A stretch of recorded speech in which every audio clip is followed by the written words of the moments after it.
Punchable faces come in all different types of shapes. Cubed, for example. When damaged, they voxel apart perfectly, revealing layers of paint, the bones and blood of these breathing blocks. In my adolescent mind, this is how I envisioned battles on Roblox. The closest game I had was Tory Bash, and with that you had to wait your turn for violence. In Paint the Town Red, it's non-stop fighting through a bevy of multifaceted squares, demanding to throw hands with whoever brings many foes. These enemies are cursed with facial facades, coming at you harder than the immortal Trip. They're also little guys and big fellas. Both seem impossible to drop, while majority of the average height Joes typically only take 2 strikes from a blunt object. Select whoever you want Archduke Franz to set off the brawl. Become one with the connection between weapon and head box.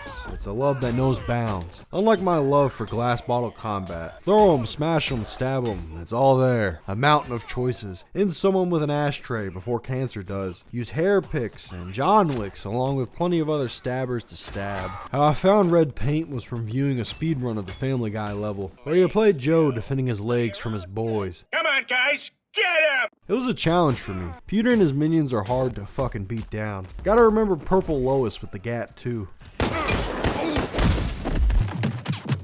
My next test was The Simpsons and SpongeBob fight scenes. You get most of the characters you want to kill, such as Flanders, Lisa, and a Maggie texture. On the other stage, I can only find the big 3, SpongeBob, Squidward, and Patrick, along with plenty of out-of-place background characters for you to assault. Come on, where's my yellow people and fish folks? At least the World War I never had proper casting, although trench warfare has been taken to the surface, progressing to medieval times where melee is king. On some Kill Bill shit, there is the Crazy 88 challenge too. It's not very difficult. Yep, truckloads of mods. Don't try to say that's not what semi-truckers are hauling. I fucking know it's what they're hauling. Mods, it's all in there. Town Red also has built-in modifiers. There's Gun Show, which offers a picnic of firearms. Makes it too easy. Get out there and use your fist, you bullet humper. Then Machete Time sets everyone's watches to shave the skin off of one another. Edging Death, unable to die while everyone has the face of a Grim Reaper. One may only drop with permission from the player's touch. NPC on NPC violence only results in knockdowns when it's an ally attacking. Anyways, there's another modifier that takes away gravity. Zero G is funny, though it makes you take a piece of cake for a walk, if you know what I'm saying. If an enemy gets knocked down, they automatically die and have a floating funeral. Take to the sky with top down, or not, I don't like it. I am however okay with green. Going green gets you invited to a party where everyone has donated their fluids in exchange for flowers. Everybody still hates each other and is going to display it with fisticuffs, but it's going to look cute. There's even a super hot mode. If you don't move, time moves slow, making lining up your aim to throw shit easier. To increase the difficulty, turn it into a horror game with Lights Out and Living Dead. What I'd rather do is become an ultra-violent superhero with splatter and boom hands. Softening the voxels didn't matter at that point. Similar to this 3-year-old game's multiplayer, it's dead.